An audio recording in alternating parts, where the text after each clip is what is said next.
Assalamualaikum wabarakatuh.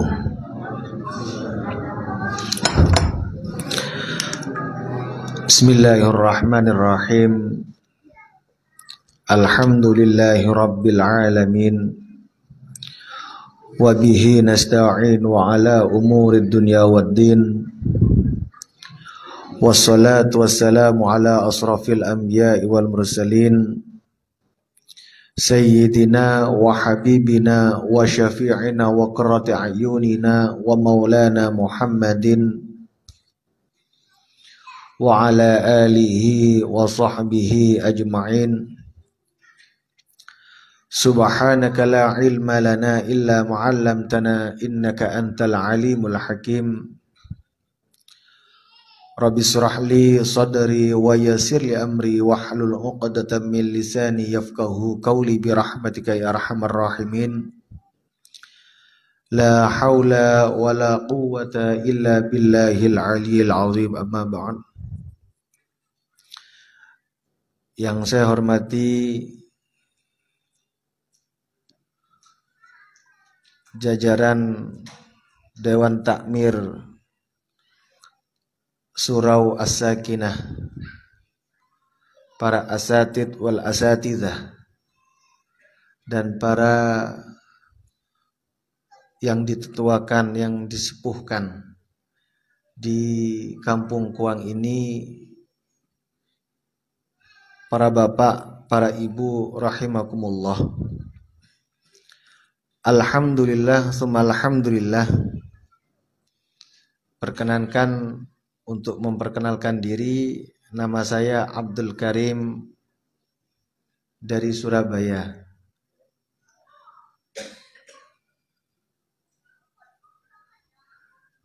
Diberikan kesempatan untuk memberikan pemaparan akan tema Sa'atud Darrain fi Birril Walidain, yang artinya keberuntungan bagi kedua desa di dalam berbakti kepada kedua orang tua. Banyak zaman sekarang, masa-masa zaman sekarang ini, pemuda-pemuda tergerus akhlaknya, tergerus etika, estetikanya, yang mana ada suatu maqalah, ada suatu asar, afdalul ilm ilmul hal wa afdalul amal hifdzul hal. Sebaik-baiknya ilmu yaitu ilmu tingkah laku, ilmu budi pekerti. Wa afdalul amal hifdzul hal, dan sebaik-baiknya amal menjaga etika.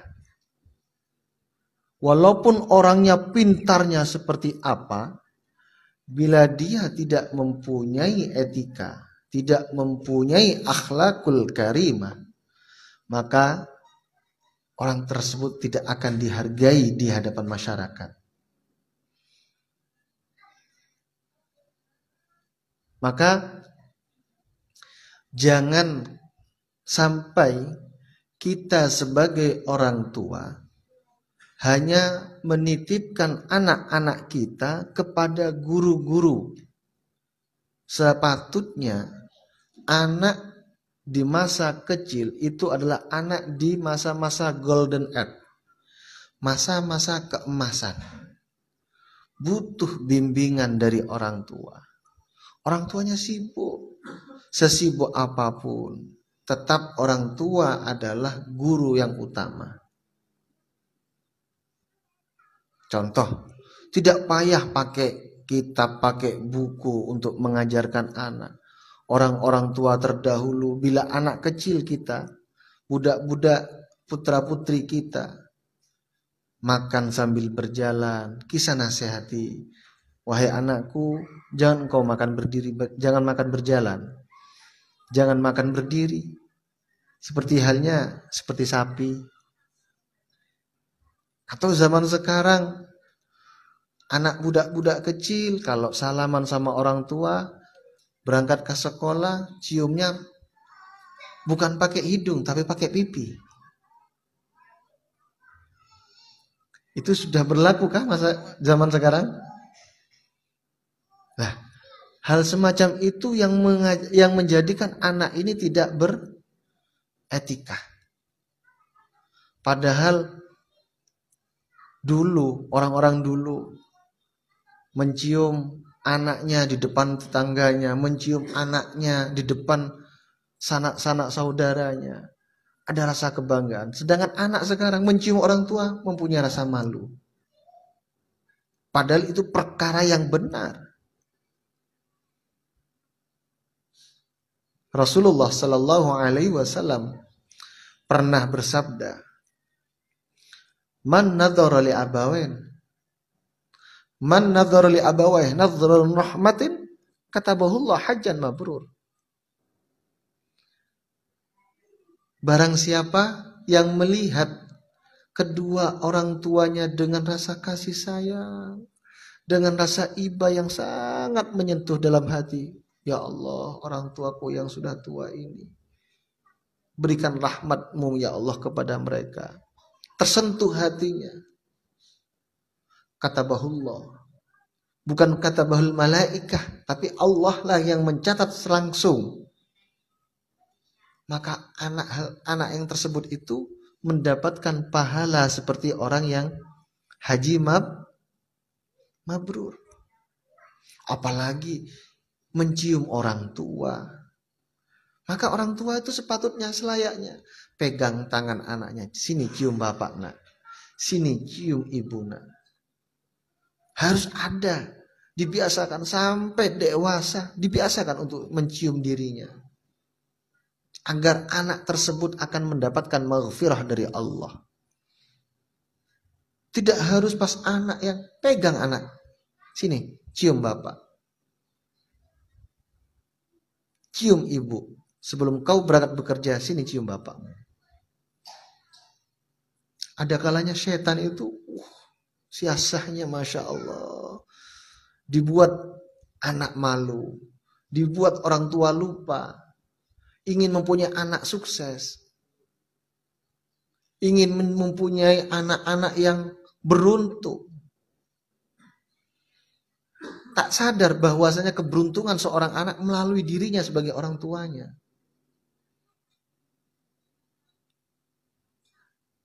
Ini paham ya? Saya takut, mohon maaf kalau ada bahasa yang tak paham karena saya orang Indonesia. Tak cakap bahasa Melayu yang fasih. Nah inilah Allah akan memberikan rahmahnya kepada anak-anak kita. Akan memberikan maghfirahnya. Tergantung dari orang tuanya. Hendaknya dia itu mendekatkan diri anaknya untuk selalu baik kepadanya. Maka Allah akan memberikan rahmatnya. Jangan anak yang disuruh, kau yang harus mencium aku, sini. Enggak. Tuntunlah mereka dulu, ajari mereka. Karena sifat malu, sifat itu akhirnya nanti mereka tumbuh. Akhirnya tak pernah mencium orang tuanya. Pegang waktu salaman, mau nak berangkat bekerja, sini cium bapak. Sini. Mencium bapak lebih mulia kamu. Kehidupanmu akan beruntung. Sa'adah. Sa'atatud darrain. Maksudnya apa ini? Desa dua. Iya. Seorang anak itu kelak akan berjumpa dengan jodohnya. Dari dua rahim yang berbeda. Tapi keberuntungan untuk anak-anak keturunannya itu terletak bagaimana suami istri ini dari dua desa ini, dari dua tempat yang berbeda ini bisa berbakti kepada kedua orang tuanya. Maka akan diberikan anak-anak waladun soleh was solihah. Makanya Judul tajuk sekarang ini Sa'atatud Darrain fi Birril Walidain. Ini saya bawa kitabnya. Wah. Padahal kita ada kalanya minta doa sama guru, mencari guru, ingin mendapatkan keberuntungan terhadap anak-anak kita. Padahal doa orang tuanya lah yang lebih mustajab, lebih makbul.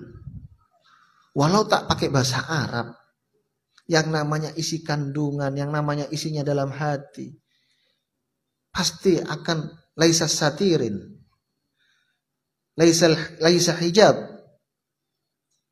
Karena apa? Salah satu dawuhnya Rasulullah berkata apa? Du'aul walidain kad du'ain nabi ala ummati. Doanya kedua orang tua itu bagaikan doanya para anbiya kepada umatnya.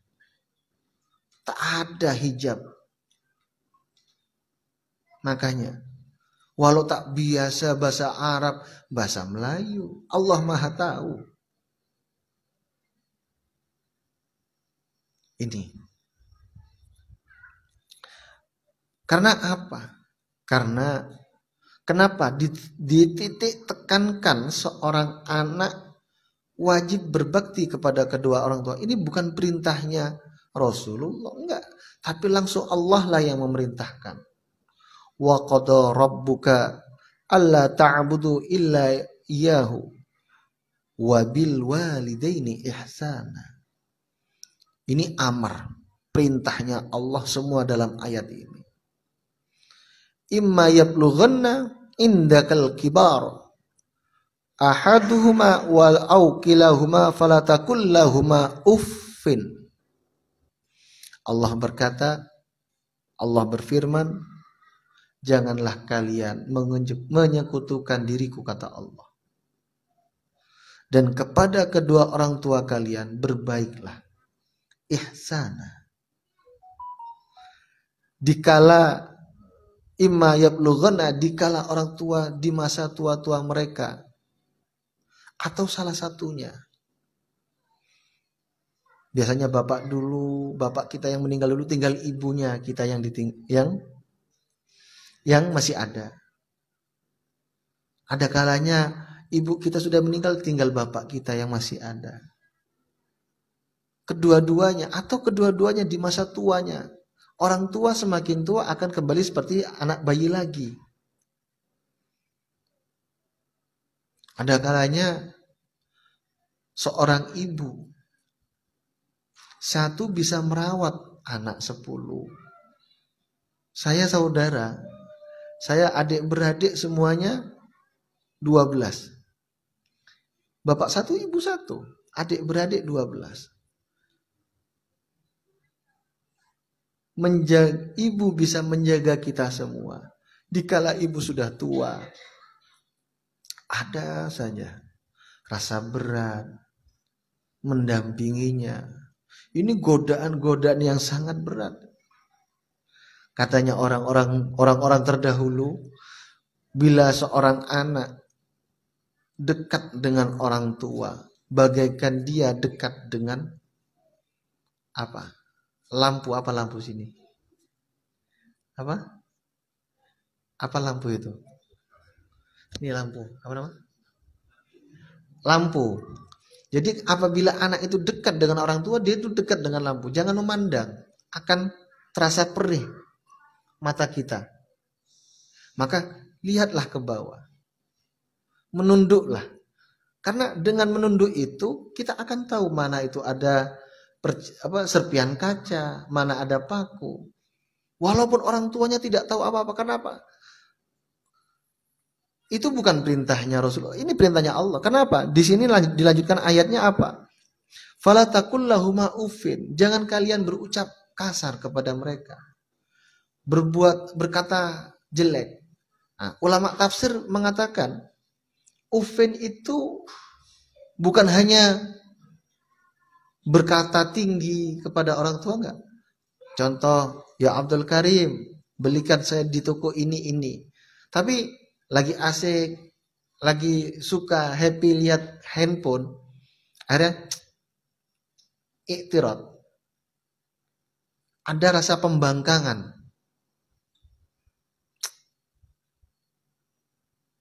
Itu sudah dikatakan ufid. Disuruh orang tua, kayak tak ada suka hatinya. Berat hati, ini dan itu. Terus apa? Wala tanharhuma. Jangan mengeraskan suaramu di depan mereka berdua. Jangan kau tinggikan suaramu kepada kedua orang tuamu.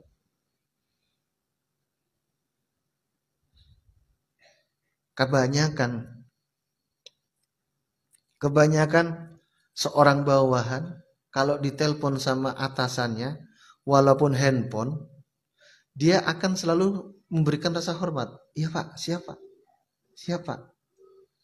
Padahal orangnya tidak ada di depannya. Karena mereka merasa saya ini bawahan yang ditelepon ini. Tapi kalau ke orang tua, seorang anak berani, iya Pak, iya Mak. Padahal dia itu sejatinya adalah bawahan dari bapaknya. Tapi nggak ada rasa hormat kepada orang tua. Ini syaitan lah yang menutup-nutupi mereka. Tapi kalau urusan dunia, kepada atasan direkturnya lah, ditelepon atau seorang angkatan, siap komandan. Kayak seakan-akan gini-gini, menunjukkan rasa hormat.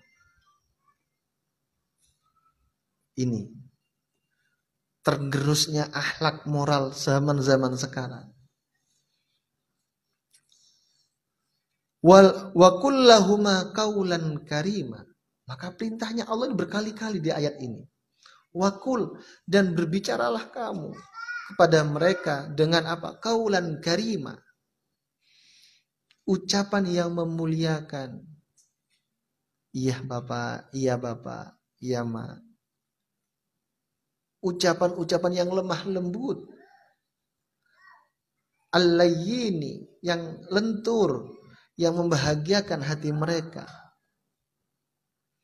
Makanya di ayat ini Allah tidak menyuruh berilah mereka uang dari rezekimu. Ada tak? Gak ada. Yang ada Allah memerintahkan awalilah akhlakmu kepada orang tuamu dengan ucapan yang memuliakan. Ada kalanya seorang anak kasih uang, mentang-mentang kasih uang, dia berani kepada bapaknya. Merasa karena saya sekarang yang memberikan uang sama bapak sama emak saya. Tumpuan hidup mereka terhadap saya sekarang. Karena mereka sudah tak bekerja, sudah tua, saya yang menghidupi mereka. Nah, penyakit ini. Tapi Allah menyuruh dengan awalan apa? Perintahnya menyuruh kita qaulan karima. Ucapkanlah, berkata-katalah kepada mereka dengan qaulan karima, bahasa yang memuliakan, menyenangkan. Ini bukan perintahnya, ini firman-Nya Allah. Banyak pelajaran-pelajaran semacam ini yang tergerus, terlupakan. Kita zaman-zaman sekarang ini tidak kekurangan orang-orang yang pintar, tidak. Tapi kekurangan orang-orang yang banyak orang-orang yang duduk jadi orang jabatan tinggi, mereka berani korupsi. Berani mengambil haknya orang lain. Karena tergerusnya akhlak moralnya. Kalau orang pintar, banyak pintar-pintar, penemu banyak.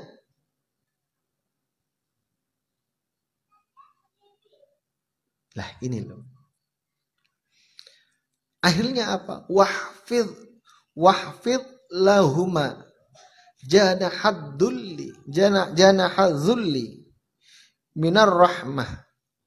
Wahfid lan apa ya? Dan lipatlah perutmu di depan mereka. Apa ya? Seakan-akan dengan rasa ta'zim. Seperti kita ditelepon di depan ditelepon sama komandan atau dengan atasan, kita kan perutnya kan ditekan-tekan. Jadi di depan orang tua itu tak gini, tapi gini.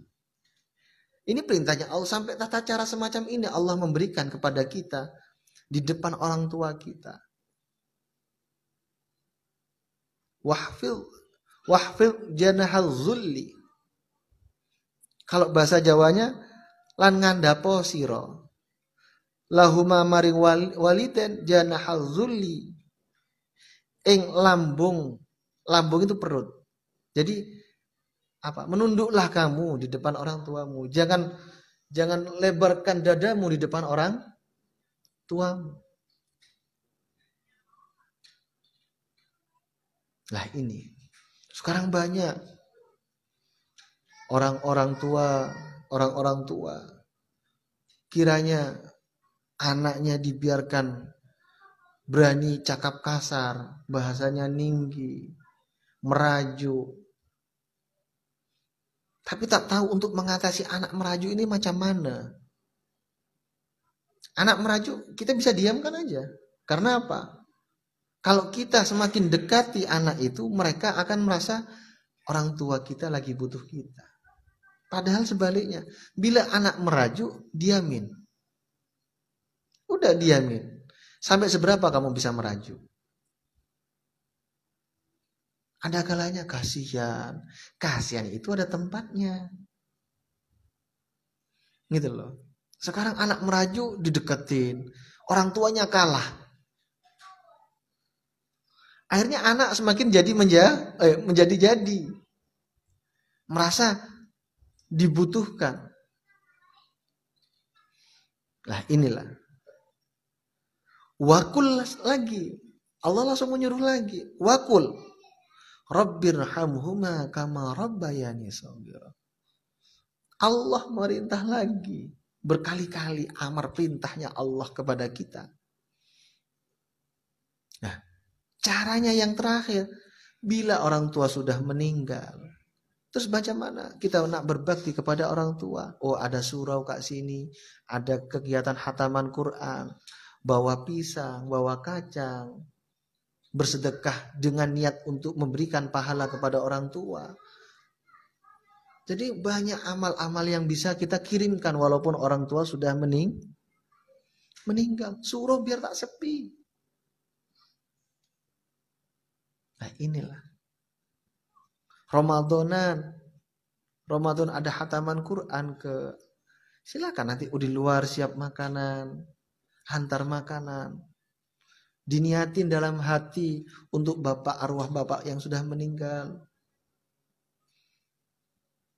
Hadza amalul khair. Ini amal yang baik. Perintahnya Allah berkali-kali di sini. Dalam ayat ini Allah berkali-kali. Wa qul rabbirhamhuma kama rabbayani shaghira. Ya Allah, wakul Allah yang mengajarkan kalimat ini. Rabbirhamhuma kama rabbayani shaghira. Kasihanilah ya Rabb, berilah rahmahmu, berilah kasih sayangmu kepada orang-orang tuaku. Yang mana kedua orang tuaku pernah waktu saya masih kecil saya dikasih sayangi mereka. Nah ini. Berapa kali Allah memberikan perintah-perintah, pengingat-pengingat. Akhirnya apa? Bila seorang laki-laki menghormati kedua orang tuanya, seorang istri, seorang perempuan menghormati orang tuanya, dia berjumpa dari dua rahim yang berbeda, akhirnya menjadilah waladun soleh. Makanya tajuk sekarang sa'adatud darrain. Keberuntungan bagi kedua desa di dalam berbakti kepada kedua orang tua. Ini kitabnya. Di sini dijelaskan bagaimana kafaratnya, bagaimana tebusannya bagi orang-orang yang berani kepada kedua orang tuanya. Di sini Rasulullah Shallallahu Alaihi Wasallam pernah ditanya oleh sahabat. Ini hadis Sahih Bukhari an Abdullah bin Mas'ud. Qala sa'altu Nabi sallallahu alaihi wasallam ayyul a'mal ahabbu ila Allah azza wa jal. Ya Rasulullah, amal apa yang dicintai oleh Allah? Amal-amal apa yang dicintai oleh Allah?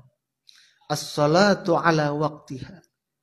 Salatlah kamu di waktu yang tepat di mana perintah salat didirikan. Summa ayyin ya Rasulullah. Lalu apa lagi ya Rasulullah? Birrul walidain. Berbakti kepada kedua orang tua. Summa ayyin ya Rasulullah. Lalu apa lagi ya Rasulullah?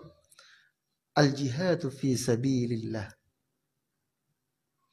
Bayangkan, setelah sholat lalu berbakti kepada kedua orang tua. Bukan jihad fisabilillah.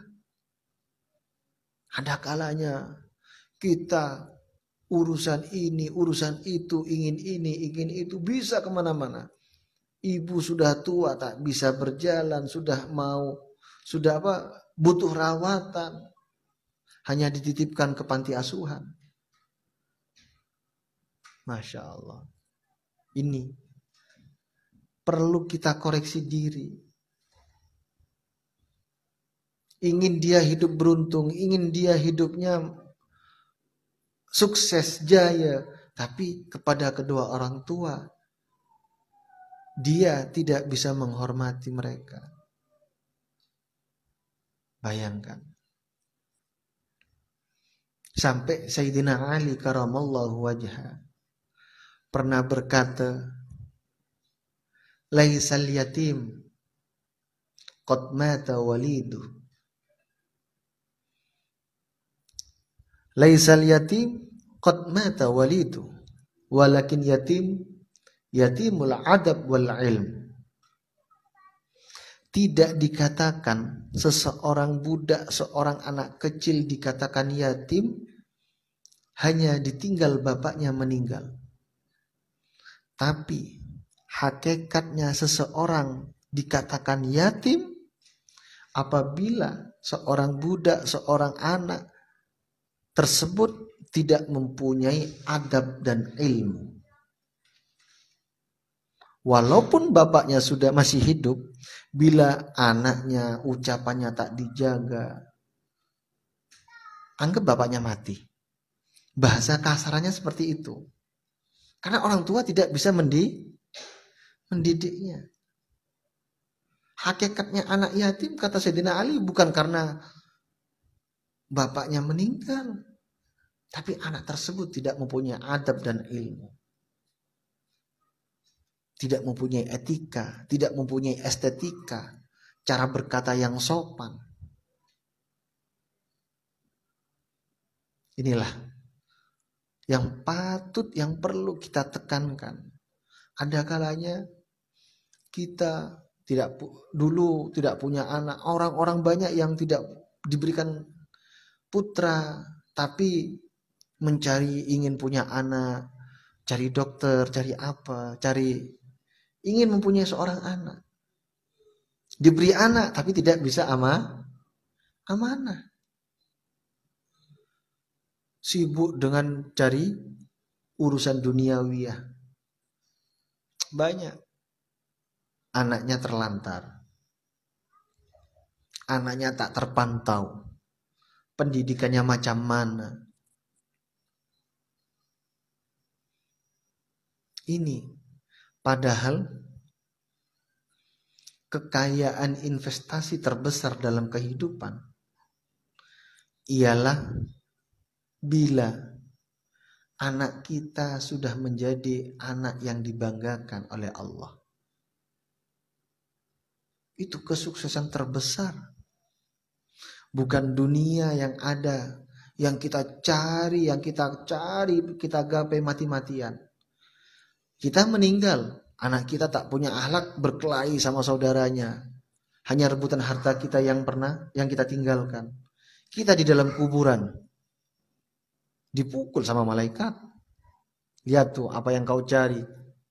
Perintah Allah kau tinggalkan. Sekarang anakmu berkelahi, anakmu bergaduh, merebut hartamu. Inilah. Maka para bapak, para ibu rahimakumullah, perlu diingat kekayaan yang hakiki, kekayaan yang terbesar dalam hidup ialah satu, kekayaan sehat walafiat.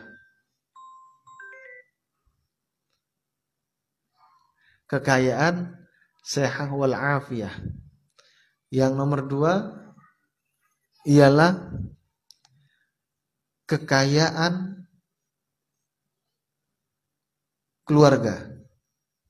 Hidup sakinah mawaddah warahmah. Yang ketiga adalah kekayaan hati kita. Menjadi seorang yang ahli menerima, ahli bersyukur, qanaah. Ada kalanya yang poin nomor dua, kesehatan. Yang poin pertama, kita lupa. Seringkali kita di masa sehat kita, kesehatan kita korbankan untuk mencari dunia. Iya, sering kita terbawa lupa. Tapi setelah umur 40, umur 45, tubuh terasa lemah, ada asam urat, kolesterol, sudah mendampinginya. Tadinya kekayaan yang kita cari, yang kita korban, yang kita upayakan sepenuhnya, kita gunakan untuk mencari kesehatan lagi. Lah inilah. Maka gimana dengan kita usaha, kita harus apa? Tawakkaltu 'ala Allah. Tetap dalam hati kita bekerja, kita usaha, kita mencari rezeki ma'isyah, itu ditekankan dalam hidup untuk inni tawakkaltu 'ala Allah. Kita pasrahkan kepada Allah. Yang kedua adalah kekayaan keluarga. Anak kita menjadi anak-anak yang soleh. Anak-anak yang tahu akan etika, mempunyai ilmu yang baik. Maka anak inilah investasi kita terbesar. Dikala kita sudah tua, dikala kita tak bisa naik haji dalam rukun Islam kelima, anak kita yang mengingatkan, Bapak belum haji. Nah, anak-anak yang semacam ini yang menjadikan orang tua menjadi orang tua yang beruntung. Kekayaan, bukan kekayaan dunia yang kita kumpulkan yang terlihat di depan mata, tidak. Makanya doanya Nabiullah Ibrahim alaihissalam, Rabbana hablana min azwajina wa dzurriyyatina qurrata ayun waj'alil muttaqina imama. Keberuntungan itu akan terus mengalir. Mengalir itu tidak mengalir ke atas, tapi mengalir ke bawah. Nah inilah. Mungkin perlu kita tekankan. Yang ketiga adalah qanaah, kekayaan hati kita. Hati kita tak mudah melihat, tak silau. Apa silau ya? Tak silau melihat kelebihan orang, kekayaan orang, Allah memberikan kelebihan semacam itu. Akhirnya kita ingin lebih kerja lebih keras, lupakan investasi terbesar kita, anak kita tak dididik. Banyak, sampai mohon maaf, ada yang cerita, saking sibuknya orang tua, anak sama bapak, udah bapaknya pulang kerja sampai larut malam. Anaknya sudah tidur. Jadi nggak pernah berjumpa dengan orang tuanya. Hanya hari-hari tertentu, Sabtu, Minggu, jumpa. Ada kalanya hanya minggu saja. Lah, pendekatan anak ini tak ada chemistry kepada orang tuanya. Akhirnya membentuk karakter anak tersebut menjadi tidak mudah tersentuh dengan adanya orang tua. Nah, ini. Makanya para bapak, para ibu yang saya hormati, putra-putra kita semua itu adalah investasi terbesar kita. Bila seorang putra sudah berumah tangga, maka perlu diingat, bila kita ingin beruntung dalam dunia dan akhirat, selagi ada orang tua, maka selayaknya kita untuk menghormati mereka. Dan kepada para ibu yang masih orang tuanya suami, ibunya suami yang masih ada, emaknya suami masih ada, jangan kau halangi suamimu untuk mendapatkan surga untuk anak-anak cucumu. Ada kalanya seorang ibu, seorang istri, orang ibunya suami masih ada, ibunya suaminya masih ada, tapi apa? Dia ambil sepenuhnya. Dia halau suaminya untuk dekat sama ibunya. Banyak tak banyak? Seakan-akan kena ucapan sedikit yang sakit dari mertua perempuannya, dia ceritakan sama suaminya, abang, ibumu cakapnya macam ini, macam itu, macam ini. Banyak tak? Akhirnya suaminya jauhlah sama ibunya. Ini perempuan-perempuan yang semacam ini, istri yang semacam ini sejatinya dia menanamkan keburukan kepada anak cucunya. Karena apa? Karena Dewi Siti Aisyah radhiyallahu anha pernah bertanya kepada Rasulullah, ayu haikin ila imra'ah, ya Rasulullah, siapa yang menghaki seorang perempuan ya Rasulullah? Zauja, suaminya. Wa ammar rajul, lah kalau laki-laki ya Rasulullah siapa? Ummuk, ibunya. Ummuk, ibunya. Jadi siapa yang menghaki seorang perempuan, maka suaminya lah. Makanya kaum Hawa, kaum perempuan, tidak lama perpindahan tanggung jawab dari bapak ke suami itu tidak lama. Kisar umur 23, 22, 21, 20. Kalau orang laki-laki bisa umur 25, 27, lebih lama kaum laki-laki. Kalau sudah kaum perempuan sudah diijab qabul, tanggung jawabnya dunia akhiratnya itu akan diemban oleh suaminya. Dan seorang istri bila tahu suaminya, ibunya masih ada, jangan menjadi temannya setan.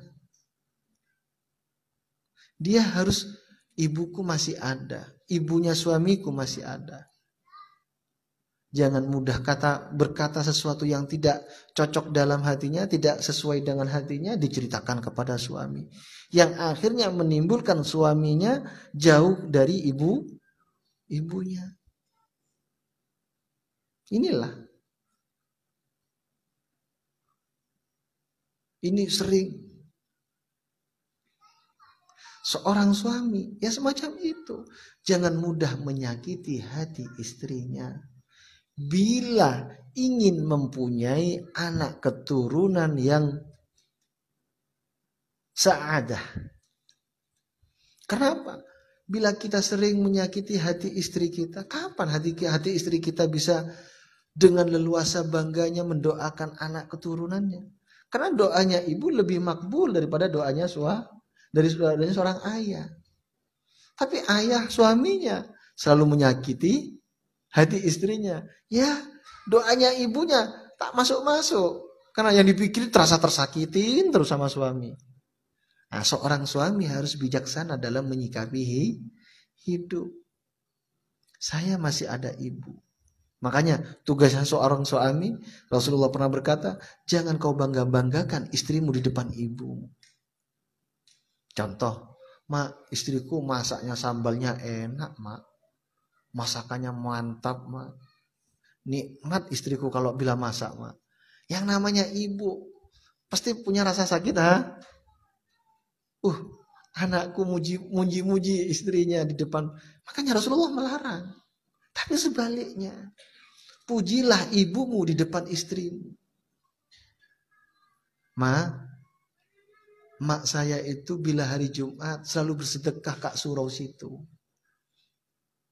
Aku sering lihat sendiri di depan mataku. Aku ingin amalan baik dari emakku kau lanjutkan. Bikin makanan apa? Habis sholat Jumat, ibu selalu dulu beli es, air dingin, air sejuk, taruh Kak Surau sana, Kak masjid sana. Oh, di situ ada surau itu setiap 1 bulan sekali ada khataman Quran. Ibu sering ngasih pisang. Diceritakan sebaliknya. Bukan cerita istrinya di depan ibunya, tapi sebaliknya. Tunjukkan bila seorang anak itu fans berat ibunya. Apa ya? Ibunya baik. Lah inilah. Insya Allah nanti akan turun itu rahmatnya Allah.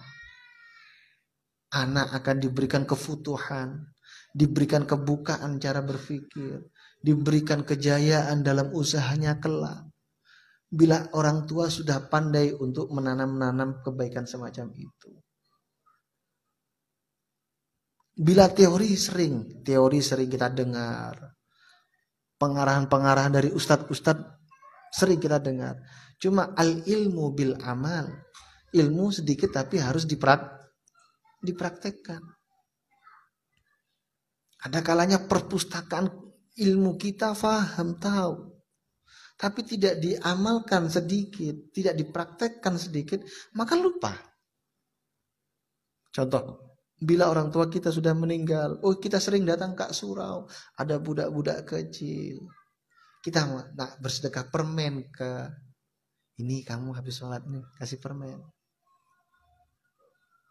Allah. Para bapak, para ibu rahimakumullah. Poin terakhir, jadikanlah diri kita sebagai tauladan bagi anak-anak cucu kita kelak. Biar kita akan tercatat sebagai seorang yang beruntung, sa'adah fid dunya wal akhirah. Karena hidup kita itu hanya panjangnya sebentar, sepanjang jempol. Kehidupan kita itu hanya sepanjang jempol. Hanya dari ujung bibir sampai ke putusnya liang leher, unuk. Jadi masuk minuman apa, pasti rupanya nanti keluarnya sama. Makanan apa, hanya bisa terasa semacam ini, sebentar. Tapi kalau tidak lillah, maka sesemua itu tidak akan bernilai harganya. Jadi kajian Sa'adat Darain pada malam hari ini saya cukupkan pemahamannya. Semoga para bapak, para ibu diberikan kefahaman, kita semua diberikan manfaat ilmu barokah. Semoga kita menjadi orang tua yang bijaksana dalam mendidik anak-anak kita. Cukup dari saya. Bila ada kata-kata yang salah, bila ada ucapan-ucapan yang menyakitkan para bapak, para ibu, saya minta maaf, beribu-ribu maaf. Cukup akhirul kalam, wabillahi taufik wal hidayah. Wassalamualaikum warahmatullahi wabarakatuh.